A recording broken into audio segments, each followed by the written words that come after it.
Bro, you said that. Let me ask somebody who know me for real, right? Who really know me. Man, I'm gonna tell you what you want to hear. I think you had. Do you think I'm like from what she got? I think she's heavy.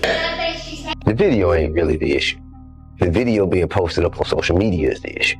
If someone would have sent her that video privately, she and I would have had one conversation about it, and it would have been. Atlanta felt quiet for a minute until timelines lit up like a siren. A late-night clip allegedly from a luxury hotel suite started bouncing from TikTok to X to IG so fast it looked unreal. The frame was dim, the kind of lighting that hides more than it shows, but not enough to kill the message. On the table, glittering bottles and half-melted ice, curtains barely tugged shut against the city glow. And in the middle of that soft chaos, the shapes everyone swore they knew, Clifford, T.I., Harris and Shekinah locked close in a way that didn't need subtitles. Within minutes, exposed injustice for Tiny were everywhere, turning a private mistake, if that's what it was, into a public earthquake.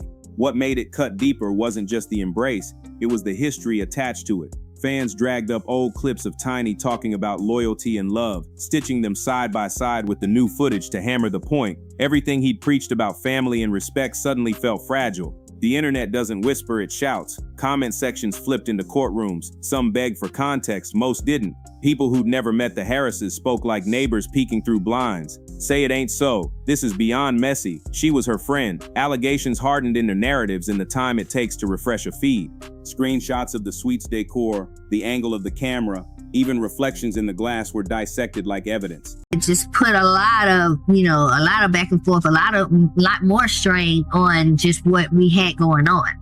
Afraid of that. And it did put some strain on our relationship. If you see, and we was about to divorce here and then and breaking up here and there. Was it staged? Was it real? Did it matter anymore? Once millions pressed replay, the clip didn't offer apologies, just a clean shot at humiliation. And as the views climbed, sympathy started forming around one person, Tiny, now cast as the woman blindsided in front of the world. But that wasn't the whole story. While the internet judged in real time, Tiny didn't post cryptic captions or hide behind silence. She walked somewhere louder than social media, straight into a courtroom. She didn't arrive with a quote for the blogs or a cryptic selfie. She arrived with paperwork. According to filings described by people close to her team, Tiny moved on a claim pegged at $50 million, an amount that said this wasn't a spat, this was a fracture. The language hit hard: emotional damage, reputational harm, years of loyalty dragged through the mud. Court clerks shuffled, reporters refreshed drafts. Outside, supporters started gathering with homemade signs and shaky voices, the kind that sound like they've been holding their breath for years. Then came the page nobody expected. An anonymous source slid in what was said to be a private diary, pinned to Shekinah's hand. Lines bled with certainty. Clifford promised he'd leave Tiny, we'd run the industry together. It didn't read like gossip, it read like intention. When counsel read it aloud, the room didn't breathe. Tiny did, sharp, broken, then folded into tears that felt older than the moment. Within minutes, the breakdown became the clip everyone saw and nobody forgot. Shared with captions like "Every woman who's been lied to, and we stand with her." Sympathy didn't trickle, it surged. T.I.'s side wouldn't let the tide set the story. His attorneys framed the hotel clip as an orchestrated hit, a camera planted to cash in on chaos. The diary, convenient; the timing, suspicious. They called it a clout play, a trap for a target too famous to dodge. The word setup started trending, and with it came 1,000 comment thread detectives sketching their own timelines and motives. If this was theater, who wrote it? Shekinah wasn't staying quiet. She said he pulled the strings, not her. Promises of love, a future, whispered assurances that kept her tethered while he stayed protected. "I never wanted to hurt T.I.," she insisted, voice shaking in the way that makes believers and skeptics at the same time. Two women who once moved like sisters now stared across a canyon you can't cross with apologies. Outside, the story split in two, betrayal versus conspiracy. Inside, the stakes kept rising. And if a diary could tilt the room, what came next would flip the table entirely. Audio that sounded too close for comfort and paper trails nobody could shrug off. By the next morning, the narrative wasn't just rumor, it had a voice. In court, Tiny's team queued up a clip pulled from a hard drive that looked like it had lived in somebody's back pocket. The room went still, a man's voice low, strained, unmistakably familiar to anyone who's followed this family, whispered, "Just keep it quiet, Shekinah. Tiny can never know. If this gets out, everything I built is gone." You could hear the hum of the speakers between the words. No soundtrack, no edits, just the kind of hush that makes people stare at the floor because eye contact feels like too much. Gasps broke first, then the scramble. Reporters sprinted for hallways to push the quote live. Online, hashtags pivoted in seconds. Umpire destroyed, Tiny Vesti, Shekinah exposed. Sympathy turned into certainty for a lot of folks who'd been waiting on proof. Tiny didn't speak. She folded into herself, shoulders shaking, the kind of reaction that doesn't need a caption. That single moment became the new anchor for the story. And then came the paper. Hotel records slid across the table, reservations tied to his name with her listed alongside. Dates, times, room types, the kind of details that don't go viral on their own but fortify a narrative like cement. The jury didn't move much, but the stillness said everything. This wasn't someone's comment section theory, it was a neat stack of places, nights, charges. Outside, the internet did what it always does, turned pain into a stadium. Memes crowned Tiny as a queen who deserved better. Shekinah got painted as the villain of a streaming-era tragedy. And somewhere between outrage and heartbreak, a clip surfaced from the courthouse steps. Tiny holding her daughter's hand, voice trembling as she murmured, "Look what this did to us." One sentence and timelines went silent for a beat. Even the loud accounts posted a blank heart emoji like they'd run out of jokes. The defense swung hard at the documents, calling them planted, doctored, a hit job from industry enemies who'd love to watch a household name fall off the map. It didn't stop debate, it fed it. Threads rolled in with theories, flowcharts, arrows, red circles over blurry screenshots. Was this a scandal or a takedown? Was the audio real, the receipts legit, the diary authentic? For every person yelling case closed, there was another insisting on a trap. But momentum has a sound, and in that room, it was the steady flip of printed pages and the echo of a voice that shouldn't have been recorded. And if the audio and receipts rattled the walls, the next round would shake the frame. Sworn testimony, private DMs that read like strategy, an employee who swore he saw what everyone keeps arguing about, and an outburst that turned a courtroom into viral television. Shekinah faced the room with a steadiness that looked borrowed. Her voice wasn't. It shook as she said the words people had been typing for days. She didn't set out to hurt Tiny. She believed what she was told. Promises stacked on promises. He said he'd leave. He said I was the one. The gallery leaned forward on that last line like it could change the outcome just by listening harder. Some heard a confession, others heard a justification. Either way, the story tightened around her like a wire. Tiny's team didn't let emotion carry the day, they brought text. Screenshots of private messages allegedly sent between Shekinah and T.I. dropped like weights. I can't wait until she's out of the picture. It's finally going to be just us. Words don't need high production value to hit, they just need timestamps. The room hummed with that low disbelief people make when the dots connect themselves. On social, timelines flooded with the same two reactions. This is the dagger, and we need to see the full thread. Even skeptics went quiet for a second. Then an eyewitness stepped in from outside the internet. A hotel employee testified that he'd seen them check in together more than once. No grainy angles, no filters, just a uniform and a memory. It was the kind of testimony that doesn't trend on its own, but it makes every other piece harder to shake off. That's when the pressure finally cracked the table. T.I. slammed a fist and spit out a denial that sounded like it burned. They're lying, I'm being set up. The judge warned him about contempt. Cameras caught everything. By the time the echo faded, the clip was already halfway across the world with captions like "The Empire cracks" and "Caught in the moment." Outside those walls, the atmosphere changed shape. The courthouse turned into a stage without curtains. News vans lined the curb. Drones buzzed like summer mosquitoes. Influencers went live from the sidewalk, trading hot takes like currency. Some held signs for Tiny, faces wet and determined. Others shouted Shekinah down from behind barricades. Everywhere you looked, someone was filming, someone else filming someone else. The story had a heartbeat and it was loud. But the loudest shock hadn't dropped yet. Because when numbers enter the chat, everything feels colder. The next files didn't argue feelings or memory. They measured transfers, dates, amounts, a pattern that looked less like romance and more like risk management. And if that sounds clinical, what it did to the room was anything but. The room didn't chill, it iced over. What hit the projector next wasn't hearsay or a shaky angle. It was columns, account numbers, dates, transfers, tens of thousands moving at regular intervals from TI-controlled accounts to Shekinah spread across nearly 2 years. The implication landed before anyone explained it, not just in a fair narrative, but a pipeline, money moving in a pattern that looked like silence being kept on schedule. Tiny stared at the figures as if numbers could bruise. The jury's faces didn't move much, but their eyes did, tracking line by line like they were reading the verdict before it existed. Shekinah shook, then broke. It wasn't about money, she cried, voice cracking in a way that split the gallery. I loved him. I thought he loved me back. To some, it rang like the last defense of a sinking ship. To others, it sounded like truth said too late to matter. Commentators instantly sliced the moment into opposite headlines, meltdown of the year versus finally honesty. It didn't slow anything down. If anything, it pressed harder on the accelerator. By then, the courthouse had turned into a carnival held together by police tape.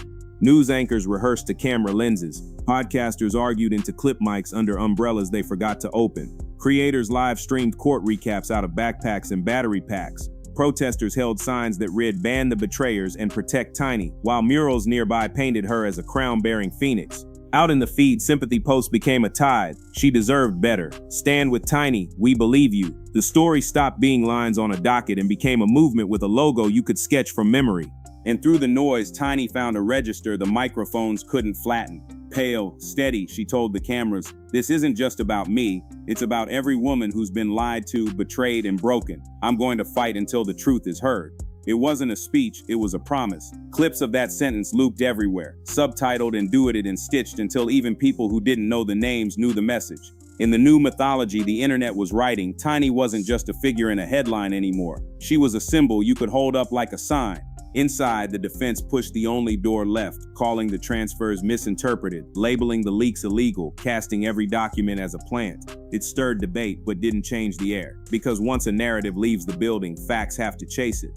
This story had already sprinted out to the sidewalk, climbed a camera crane, and waved to the drone circling above. Still, for all the spectacle, one question kept humming like a low note under the noise. If money made silence, what broke it?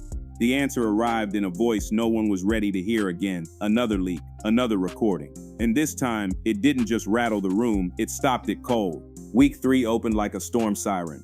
The gallery settled, pens clicked, and then a second audio file queued up without preamble. The voice that came through was lower this time, almost pleading and painfully familiar. "I can't let Tiny know. If this gets out, it's over for me." You in a pause, a breath. "You're the only one who understands me." No background noise to hide behind, no crowd buzz. Just a confession-shaped sentence floating in a room full of people who suddenly forgot how to shift in their seats. You could hear the air conditioner. You could hear someone's bracelet brush a sleeve. And then you heard Tiny.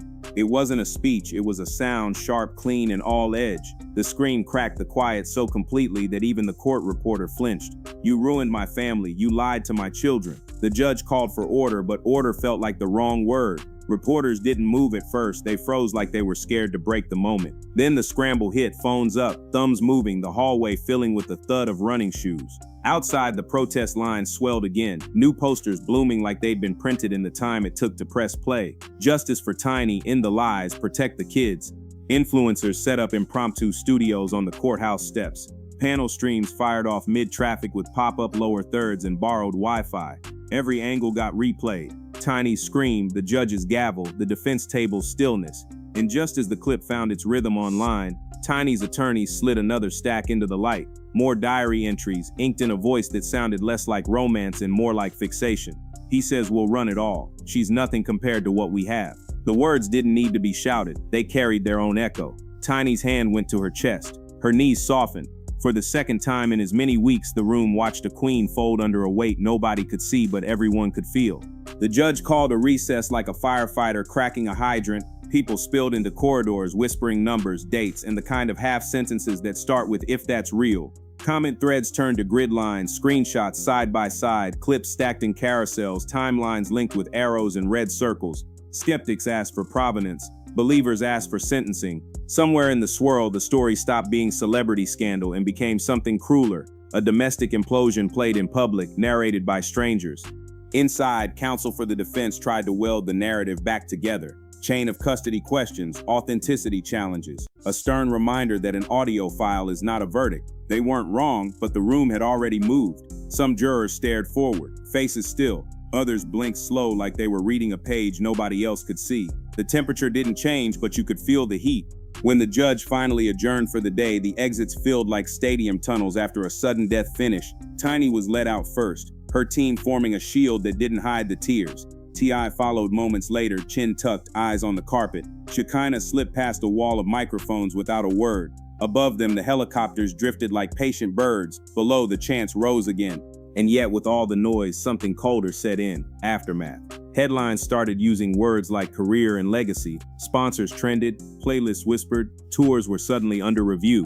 The internet had already picked sides, now it was picking consequences. But numbers don't sing the last verse, people do. The next day would swap charts for choices, stations deciding what to spin, brands deciding what to keep, and fans deciding who to be without. And that, as it turned out, would be the hardest part to watch.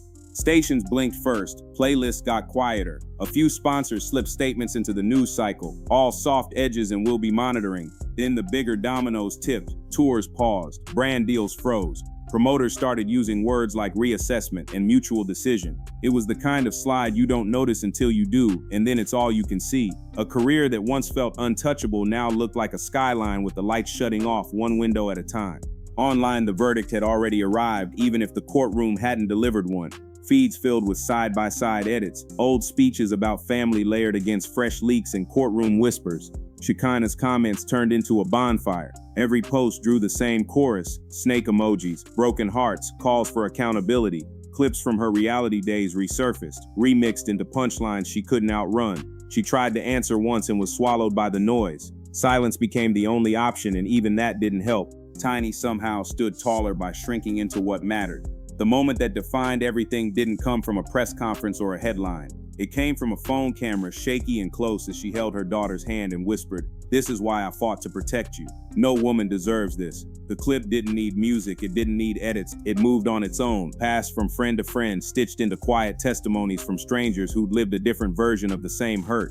She wasn't just the center of a story anymore, she was a mirror. By then, the city had learned the chants. Justice for Tiny wasn't just ink on cardboard, it was tempo. The courthouse steps looked like a mural you could walk through, crowns, ashes, rising. People who'd never met her talk like they had. People who'd never cared about this world suddenly cared too much. The scandal had stopped being content, it became a cause. The pain didn't shrink with the news cycle, it multiplied.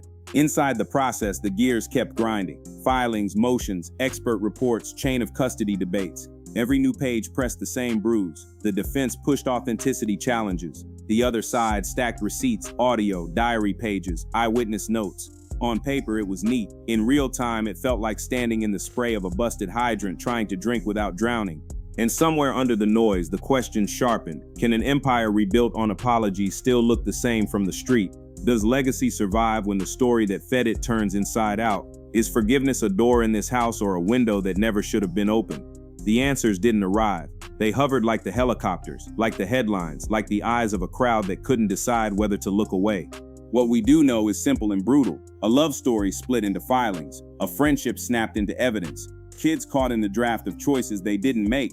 The internet will move on. It always does. But the people in this frame won't get that luxury. They'll live with the echoes. They'll try to speak over them. So here's where we leave it, at least for now. Do you stand with Tiny? Do you believe T.I. can claw back what's left? Or did Shekinah seal a fracture that can't be repaired? Drop your take below. Be real, be respectful, and tell us what you see that everyone else is missing. If this gave you the full picture, the timelines won't. Hit subscribe, tap like, and share it with someone who's been following every twist. This isn't just drama, it's a case study in trust, power, and the price of playing with both. Your comments decide where we go next.